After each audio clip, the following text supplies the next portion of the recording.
Hi everybody, this is Bill, and welcome. Welcome to the Color and Pageantry, our section of this channel where we talk college football.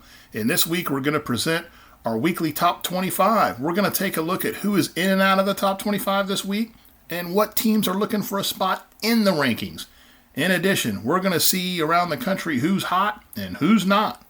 All right, first let's check out who's looking to get in the top 25 and who fell out.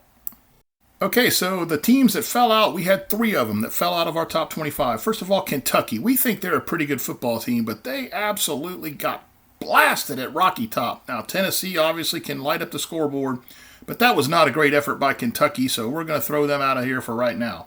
South Carolina, they had a big win against Texas A&M at home, but they went out and laid an egg down the entire way, getting beat at home by Missouri, so they're out. And Cincinnati, who we noted last week, has not really been playing well. They had a good record. They went down to UCF. They got themselves in a fight down there, and they did not come out victorious. So they lost to UCF, so Cincinnati is out. So Kentucky, Cincinnati, and South Carolina are out. Who's looking to get in? Well, Kentucky. We still think they're pretty good. As we mentioned, Arkansas, another team we think is pretty good. They've got a big game this weekend. UCF, with their big victory over Cincinnati, they're looking to come back in. Tulane is really a good football team. They've got that win at Kansas State. I'm watching them. I've got them a little lower than everybody else, but I got my eye on the Green Wave. Don't discount that team. Purdue, Maryland, those are Big Ten teams that are looking pretty good. Washington, they're playing better this year. They were in the top 25 earlier. Baylor, a disappointment this year, but their schedule's tough, and they're still a good football team. We all documented the early success of Kansas. We still think they're dangerous. Mississippi State, another good football team with a murderous schedule. Oklahoma, you don't know what you're going to get. Bombed by Texas, but then beating other people. Goodness gracious, what's going on with the Sooners?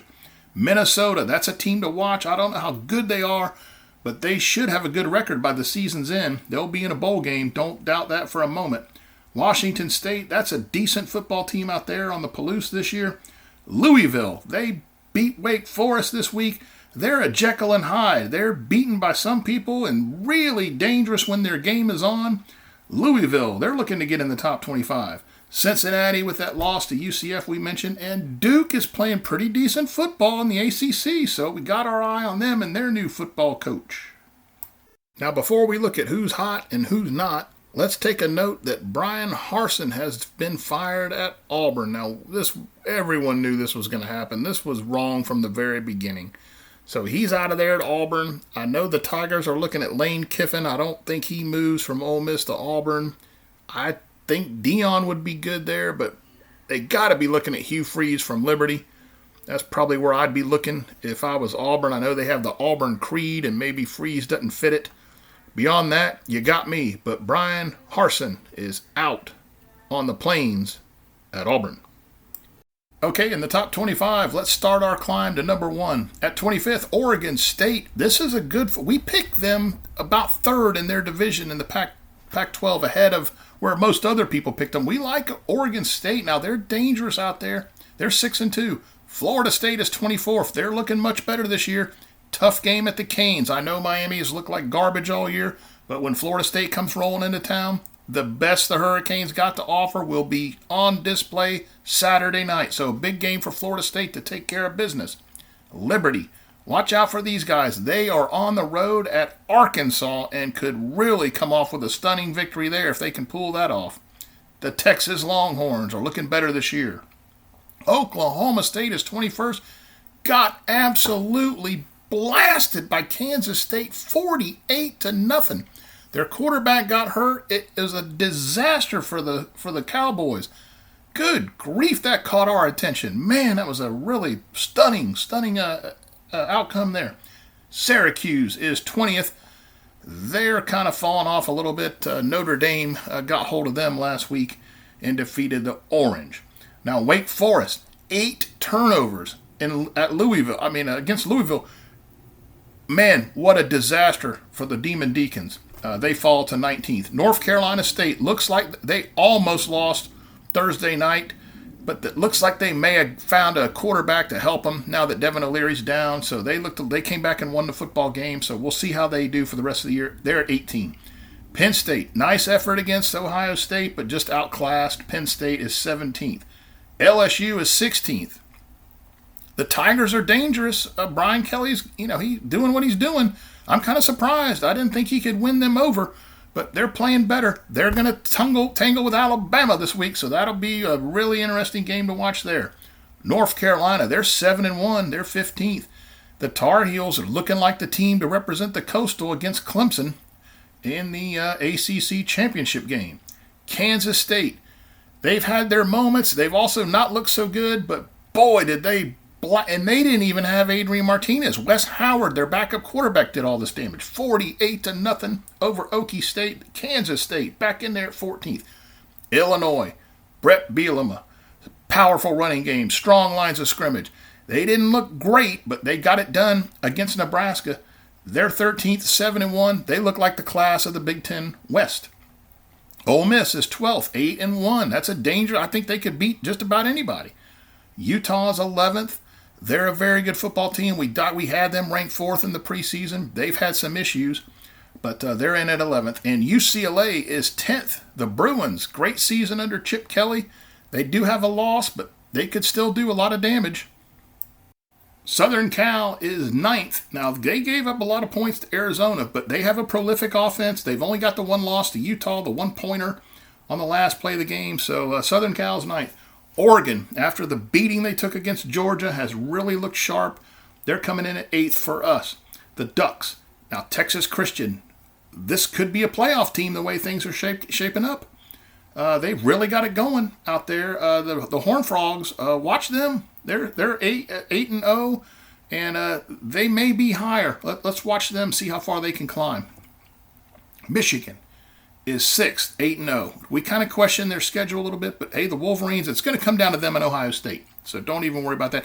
They dumped up on Michigan State. They all got in a fight in the locker room. You saw all that. Michigan State, they've got some issues. Alabama is 5th. They could really do some damage this week and show everybody what they're made of, as if they haven't already, against LSU this weekend. Clemson, we've got them 4th. I mean, they're 8-0. They have had some good victories here lately. They've got some tough games coming up, so let's keep an eye on Clemson and see how that works out for the Tigers. Ohio State, we dropped them to 3rd this week. They did beat Penn State, but we were more impressed with what Tennessee did, and we moved Tennessee up to 2nd. The Volunteers blasted a pretty doggone good Kentucky team, so that got our attention, and when you get our attention, you can move up in the polls. And at number 1, we've got the Georgia Bulldogs. So they're our number 1 team this week. Now, College Game Day is going to be there, and all eyeballs are going to be on Tennessee at Georgia this Saturday, 3:30, CBS. And that's going to be a fantastic game. We're all going to be watching that. So the Dogs are number 1. They play number 2, Tennessee, on Saturday. So who's hot? Well, we went with Illinois this week. Now, they're 7-1 atop the lowly Big Ten West, and I got you. If they play Tennessee next weekend, good grief, everybody's taking Tennessee. But Illinois is a dumpster fire 2-3 years ago, and few thought Brett Bielema would do what he's doing. But good grief, they're atop the Big Ten West. They got a sleepy win at Nebraska. It wasn't very impressive. They trailed 9-6 midway through the second quarter, but they knocked Nebraska's quarterback Casey Thompson out of the ball game and then controlled it the rest of the way. But under Bielema, Illinois is living in a neighborhood they've only briefly visited in the past. Both lines of scrimmage are strong, powerful rushing attack, just the way Bielema likes it. There's some good players on defense. Don't even think about it. But this is the perfect blueprint for life in the Big Ten, especially in the West. So this remarkable achievement needs to be noted, even if some losses show up here late in the schedule. But anyway, Bielema, man, he's got to be a top candidate among them for National Coach of the Year for pulling this off for the Illini. So Illini, there are who's hot, at least right now. Now, who's not hot? We're going to go with Texas A&M. Now, most everybody had the Texas Aggies ranked in their top 10 as the season kicked off, and we did too. But it's been nothing short of a nightmare this season. Now, many anticipated there would be some quarterback issues for Jimbo Fisher. He's a quarterback guru, but they did not have any returning starters there, and it just looked a little shaky. But for a myriad of reasons, it's gone worse than expected. The Aggies have been dismal on offense, and an embarrassing home loss to Appalachian State was the alarming low point. And now at 3-5, even a bowl game is in question. I mean, they got Florida, Auburn, and LSU remaining. Those are all three tough teams. I know Auburn and Florida are not quite what they usually are, but they're still going to be tough football games. Now there might be a bright spot emerging for Fisher. His signal caller Connor Waitman, he had a good night against Ole Miss, so he might be the answer moving forward for the Aggies. But for them to reach the next level, the offense has really got to kick it into gear. They have not looked good, so there are who's not. But they get another chance every Saturday. And this Saturday, the Gators are there at noon. You might want to keep your eye on that one. Well, folks, that's our look at who's hot and who's not. We'd love to hear your thoughts on our rankings. Drop us some comments. Let us know. Did we miss anybody? Or you think somebody ought to be higher? Or we got somebody too high? Man, give us some comments and let us know. Follow us on Facebook over at the Color and Pageantry if you want to. We'd be happy to have you over there. If you like the video, do like the video and subscribe to our page. We surely would appreciate it. It's going to be another great week. A lot of football going on. Big games. Alabama, LSU. Don't forget about it. Tennessee, Georgia. We talked about it. Florida State, Miami. Wow, that used to be the game. Florida at A&M. Another one to watch. Clemson. Got Notre Dame. That's another one to watch. A lot of great games this week to keep our eyes on. Well, look, we certainly appreciate you watching, and we'll talk to you next week. Listen, somebody's going to get upset. We know that, and it's going to be fun, and we're going to talk about it next week. Y'all have a great week. We'll take care. We'll see you next week.